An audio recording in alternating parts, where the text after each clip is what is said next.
Hi, everybody. We're the project leads for Biomaterials Studio at GenSpace. I'm Amy, and I'm Brian. so today we're going to walk you through a bioplastics recipe that we use very often in the lab.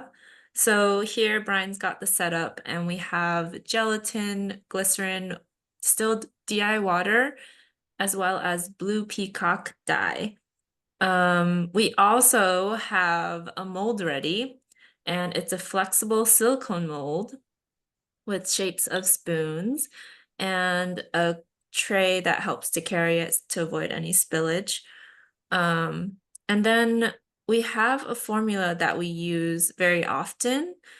We're gonna half it for today, but this is our base recipe. And at the bottom, you see a little symbol that tells you if you use more glycerin, it's more flexible. And if you use less, it's more rigid. And for today, we're gonna use a higher amount of glycerin so that it's a flexible bioplastic. And so to start, we're just gonna mix in the water, the gelatin, and the glycerin. And because we're gonna be microwaving it, it doesn't really matter about the order. Um, After the water, at least you want to put the water first, but then after that, it doesn't really matter what you add in what order and how you do it.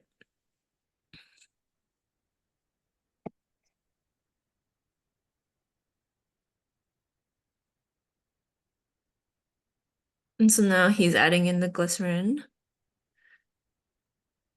And it's a very quick process. So after that, you just pop it into the microwave, and then Brian can walk us through the next steps. All right. Don't need to mix it too much pre-microwave since they get so hot. Brian, can you show us what it looks like and talk about the texture? So this recipe is going to look fairly chunky. But after we put it into the microwave, it's going to start to clear up and uh, it's going to lose some of the granular nature of it. And that's how you'll know that it's ready to go. So we put this in the microwave. When you're doing this, you're just going to run it until it's clear, and you're going to stop it every single time that the bubbles start to reach to the top. So you really need to watch it. For that reason, I just put in a large number into the microwave and run it. That way I don't have to keep turning on and reprogramming the microwave. So we're going to get started. We're going to watch as it heats up. After about a minute or so, you'll start to notice the bubbles, and that's when you're going to want to watch it and turn the microwave off quickly. Various recipes have different reactions in the microwave. We tend to find that more glycerin tends to bubble up more and faster. If you want a more rigid bioplastic, you might not need to stop it quite as many times.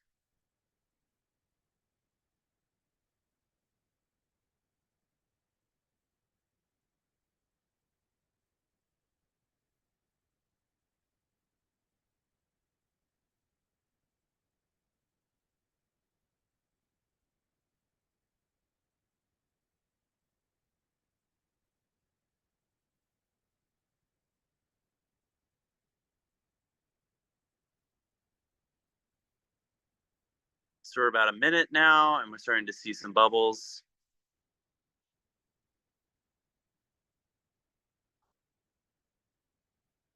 Now you can see it's starting to foam up. We're about halfway, almost to the top, and right about there. I'm going to pause it. You can see the bubbles reducing down. When they reduce down to about there, I'm going to put it back on. And we're going to repeat this process until the bioplastic is fairly clear. The intervals are going to be pretty quick, and they get faster the hotter it gets. So you really want to watch, because if it overflows, it's messy and sticky and difficult to clean up. So I'm going to give it a second to cool back down, and we're going to keep going.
Okay, now we're about 2 minutes. You can see that it's cleared up quite a bit. It's not quite as granular on the inside. I'll give you a closer look. Reminder, this is very, very hot at this stage, so please use something to hold it. And you can see here that it's no longer granular. There's quite a bit of foam on top. Um, you can, at this stage, scrape the foam off and discard it to ensure that there's no bubbles on your bioplastic when you're pouring. So I'm going to do that now. Sometimes it's more successful than not.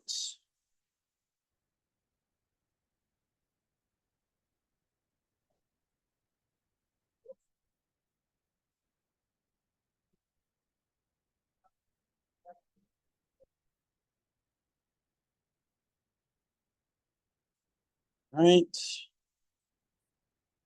Now you can add anything you want, either at this stage directly inside if you want to mix it up for an even color, or you can pour it out first and drop in little bits of color or leaves or any objects that you found.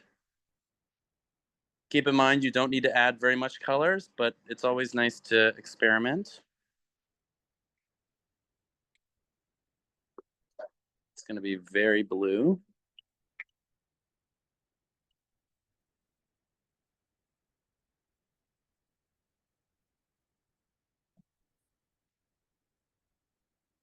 Right. Okay, and now we pour.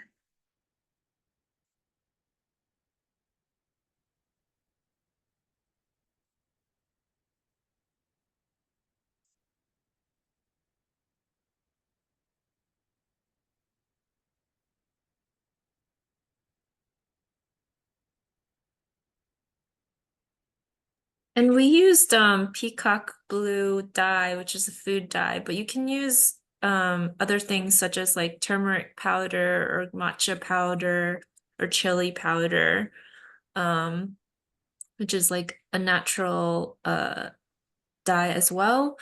Also, I guess we didn't mention, but we use gelatin in this bioplastic, and gelatin is comes from beef, and it gives it that structure.